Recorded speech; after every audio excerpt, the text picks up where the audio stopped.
Solo hiking seems to be something only done to live out escapist fantasies of returning to the wild and leaving society for a short time. I'm not gonna lie and say that isn't part of the appeal, but it is an intimidating experience. While planning the hike can be logistically complicated, you do get to set your own pace and build confidence in your skills. And I think the best thing about it is the simplicity while hiking. In the wild, your goal each day is to get from point A to point B while surviving. In that time, you can experience a wide range of emotions, from pure terror to tears of joy in a matter of minutes. This is my experience hiking 4 days alone through Sequoia Wilderness. It's July 5th, 2021, and day 1 of my hike around Sequoia National Park. This hike is a 30-mile loop around Mineral King, Big Five Lakes, Little Five Lakes, Sawtooth Pass, and Black Rock Pass. I'm starting off in the Mineral King section of the park, where it's necessary to cover the bottom of your car with a tarp. This is because marmots get under your car and they'll begin to chew the electrical wiring underneath. I've never had to do this at a national park before, and I actually bought the tarp at Walmart the day before. But I think I did pretty well.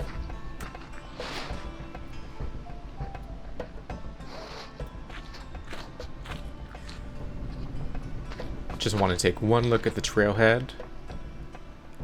Yep, I'm in the right place. It's time to go. Based on different accounts I've read on this hike, I wasn't sure if it was going to take me 4 or 5 days to complete, so I decided to pack for 5 just in case, but there was a good chance I'd be done in 4 days.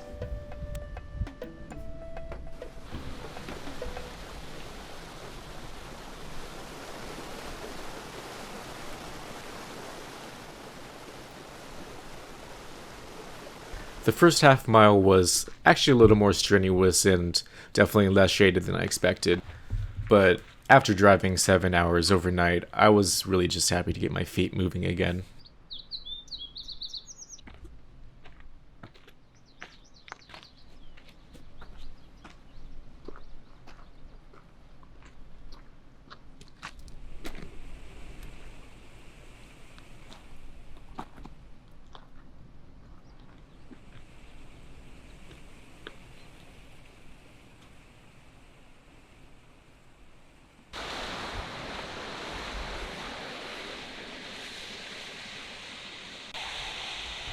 In the distance, I saw Empire Mountain and Sawtooth Pass, which I would be hiking over the next morning.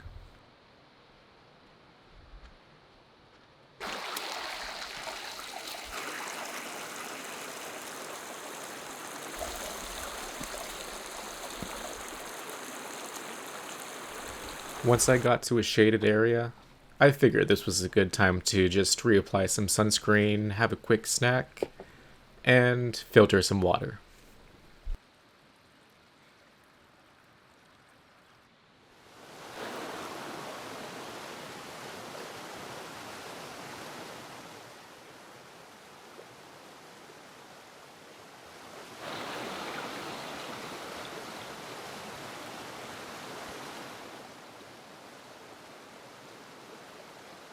After that quick break, I was ready to move on.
I had made it to my first campground, Monarch Lake.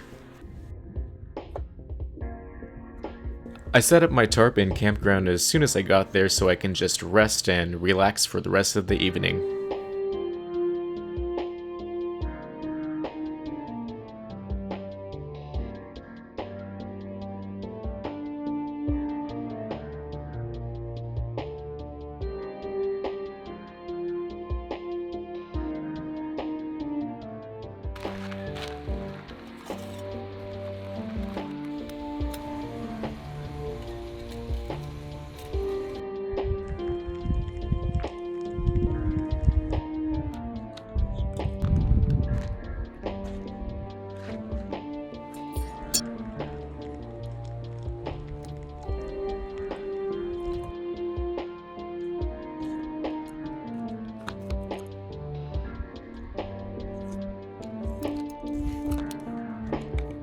With my campground set up and a full stomach, I was ready just to relax and enjoy the scenery.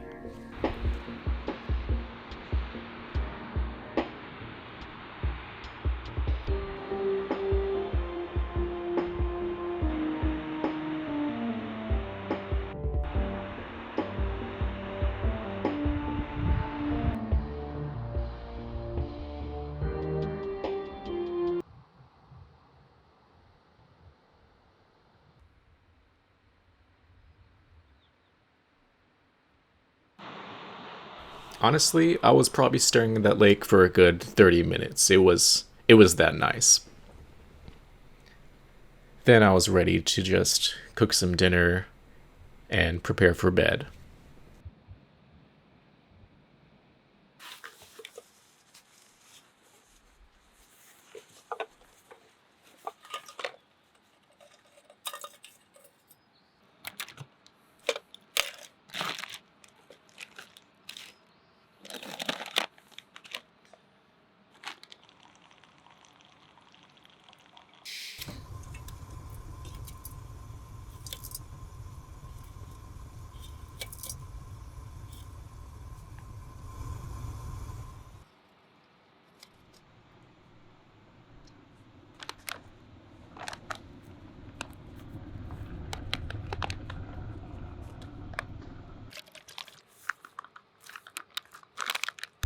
As the sun went down, I really just tried to take in all of the scenery around me. I was joking with some other backpackers about just canceling the rest of the trip and staying here for a few more days. And I gotta say, it was pretty tempting.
Day 2 began with a steep ascent over Sawtooth Pass.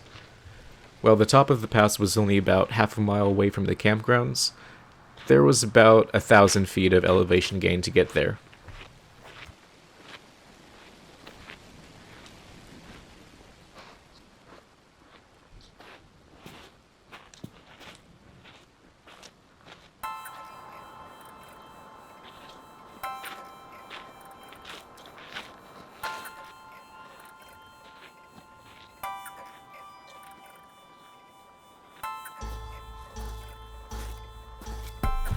I wasn't able to film too many parts of this section because for the most part I was climbing over rocks and there weren't that many safe spots to put a tripod.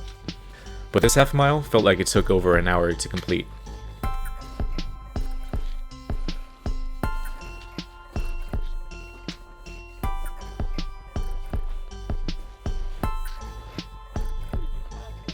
Once I made it to the top of the pass, I had a huge sigh of relief, and then a sense of wonder as to what I saw on the other side. Right below me was Columbine Lake, another campground, and in the far distance I saw Mount Whitney.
Lost Canyon was a potential campsite that I could have stayed the night at. I got there around noon and I was feeling pretty tired, but I decided just to have a quick lunch and then move on.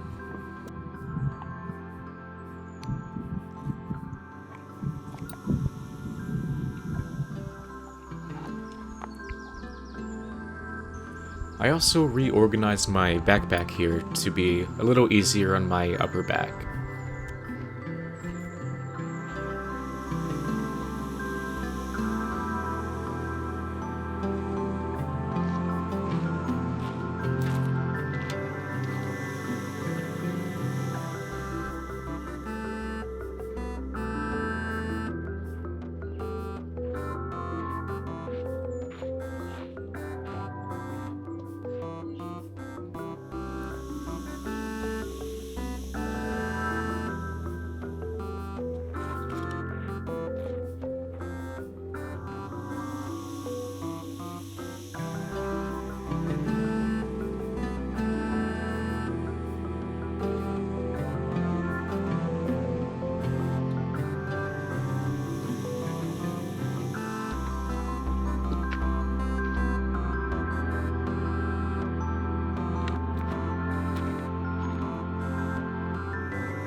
I stopped to filter some water at the lower of the Big Five Lakes. I probably could have made a camp here, but I wanted to go just a little further before I settled down.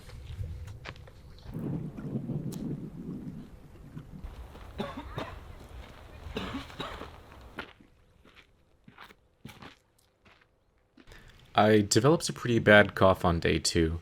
I wasn't sure if it was due to exhaustion, dehydration, or some sort of altitude problem. But whatever it was, I knew I should probably stop at the next available campsite before it got any worse. This took me to Upper Big Five Lakes where I'd be setting up camp.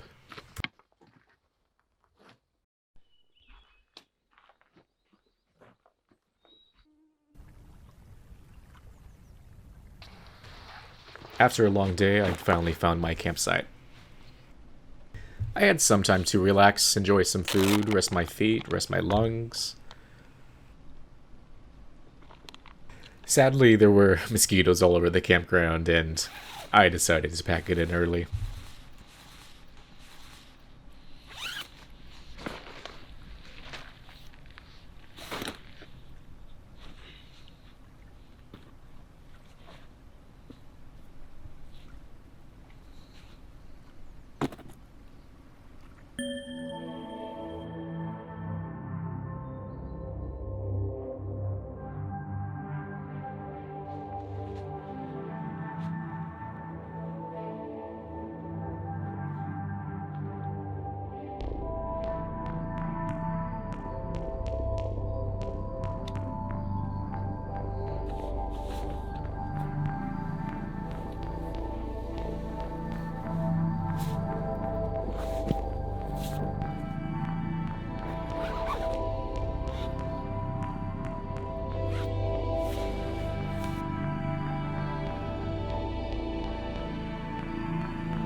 Day 3 was going to be about as long of a hike as yesterday's. I decided to wake up before the mosquitoes did and try to get out of the Big Five Lakes area as soon as possible.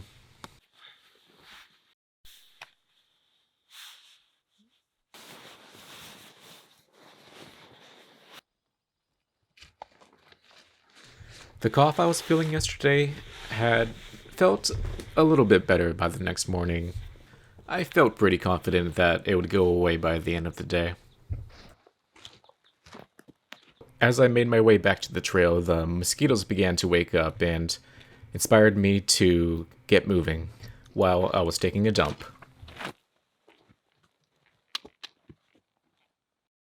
The 2 miles to Little Five Lakes was one of the nicest sections of the hike, and definitely a nice way to start the morning. The terrain was pretty flat, it was well shaded, and it was very quiet.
My first stop of the day was at Little Five Lakes.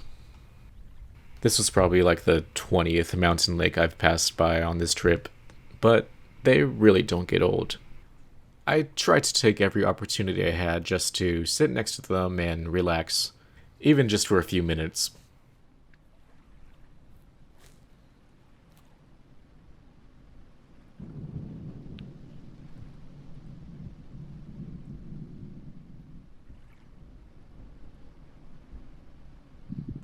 The next portion of the trail was over Black Rock Pass. Just like yesterday's Sawtooth Pass, Black Rock Pass is over 1,000 feet of elevation gain. This was over a little more distance than Sawtooth Pass, so the terrain was slightly easier, but it was still a climb to get to the top.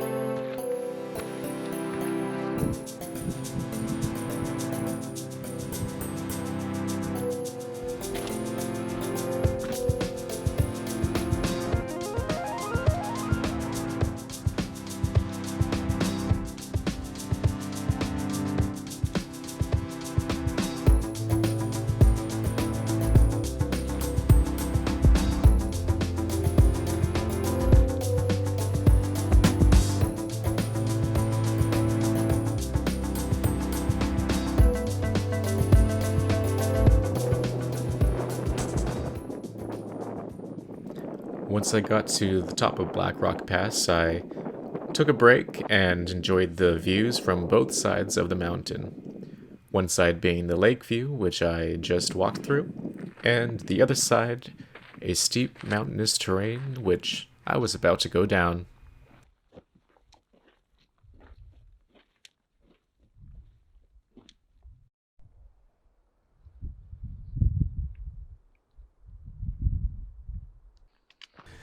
This section of the trail was undoubtedly beautiful, but also extremely steep, very rocky, and not shaded at all.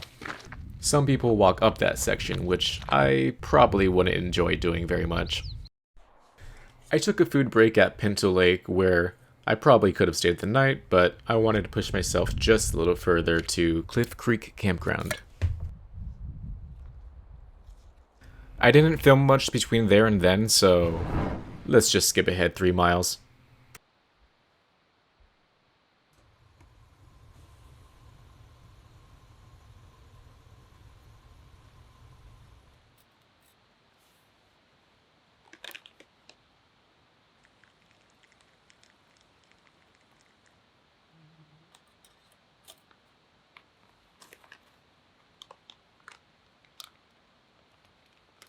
During the course of the trip, it kind of became a ritual for me to put my food in a bare storage container, and then going out to just check out the nearby water while my food was rehydrating. Thankfully, this campground was pretty clear of any mosquitoes or any other pests that bothered me the night before, and I was able to take it pretty slow here. I had the entire campground to myself, which was a first for this trip. But when I woke up, I did see some other campers that must have arrived after I fell asleep.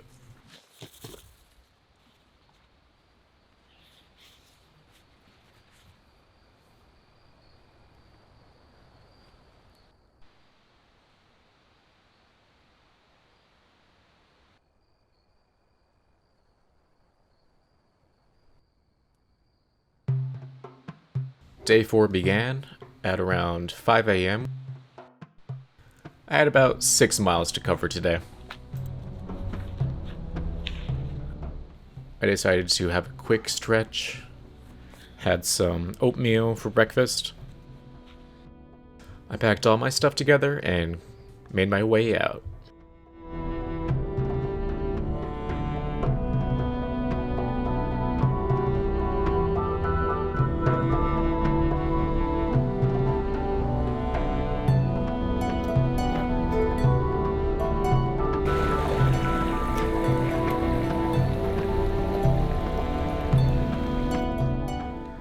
The first 3 miles of this hike was all uphill, about 2,000 feet of elevation gain, and then the last 3 miles would be downhill to the parking lot.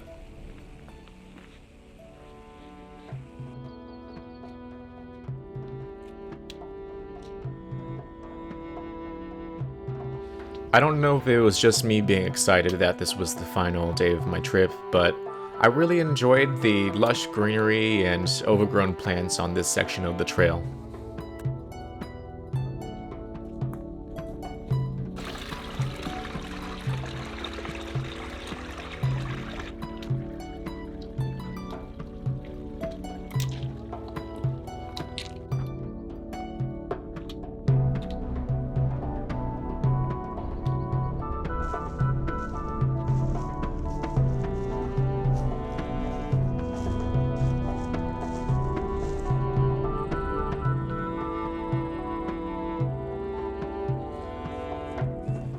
Around here was the halfway point for my day, and after this it got significantly easier.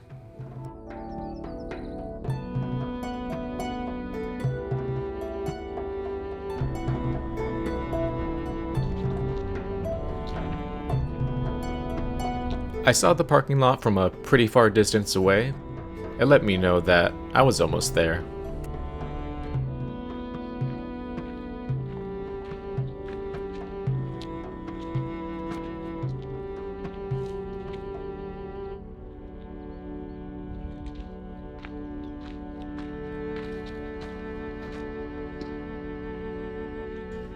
Once I got back to my car, I took off its tarp, turned it on, and drove home.